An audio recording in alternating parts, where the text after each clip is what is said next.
Oh yeah, I'll make some people mad today.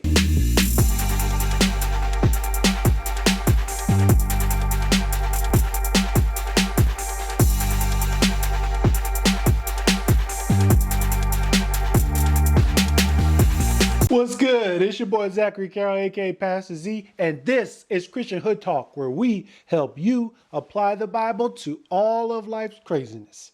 If you haven't subscribed yet, what are you doing? Bro, sis, go ahead and hit that subscribe button down below. We're on the road to 500 subscribers, so make sure you are telling everybody about the videos we're doing here. Today, we are going to continue on this non-biblical Christianity train. This train don't stop. Can't stop, won't stop. We got 3 more non-biblical popular Christian phrases that what happens when I hear it, I want to burn it, and I want to take what the Bible actually says and put it in their mouth. Point number 1, won't he do it? Will he won't?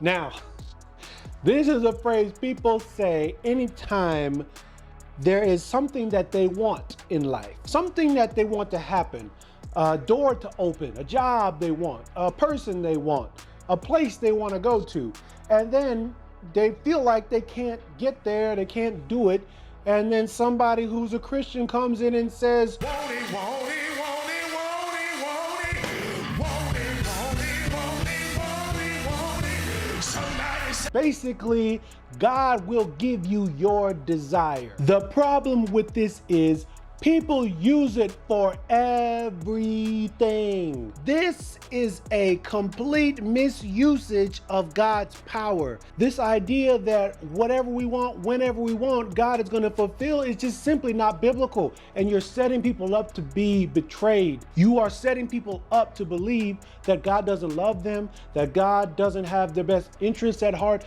just simply because they didn't get what they wanted. God does not change. He's not going to change according to your will.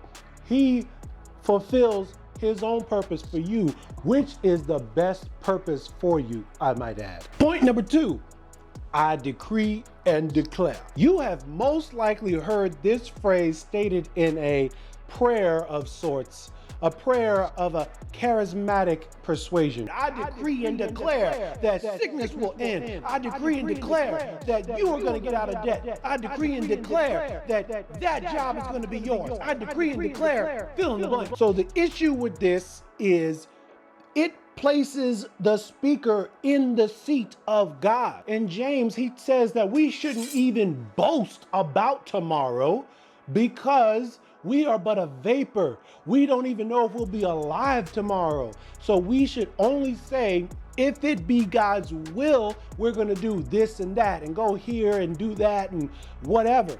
You do not have the power to do anything outside of God's will and God's design for you. We should only say that if it be God's will, that shall be done. Sometimes it's not the situation that needs altering, but our own hearts, our own expectations, our own desires.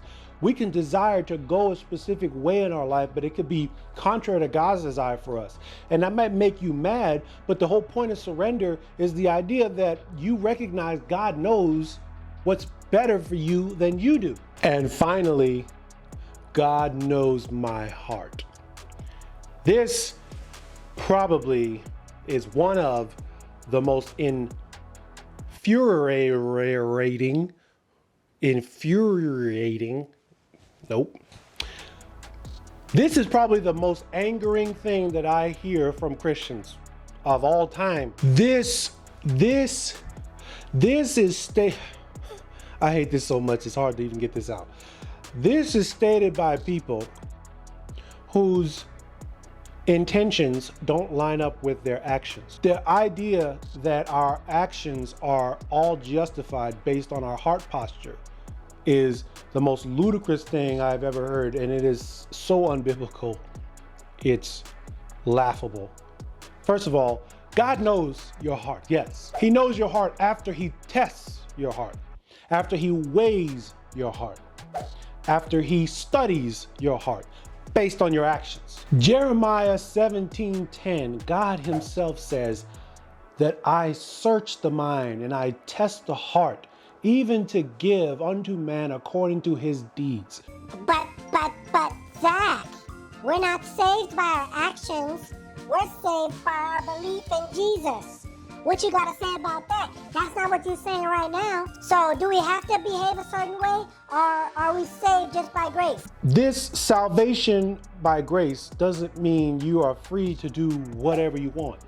The question is, if you are really saved, if you are really filled with the Holy Spirit, if you claim to love Jesus, why are you behaving this way? That is what God is going to ask you on your judgment day. That is what God's going to ask me on my judgment day. You're not redeemed just because you say that you're redeemed. That is coming in another video. You must believe in your heart and confess with your mouth, and then you will be saved. If you are filled with the Holy Spirit, there is no way, I'm not saying you're never going to sin again, but there's no way you're going to actively and unapologetically continue to sin for the rest of your life. That just doesn't happen. Thank you for watching that video. If you found this video helpful, I would really appreciate it if you gave it a share. You would be surprised what somebody's going through, and you never know that they just needed to hear this word. Don't forget to like, comment, and subscribe down below. That's all I got for you. My name is Zachary Carroll, aka Pastor Z. This is Christian Hood Talk.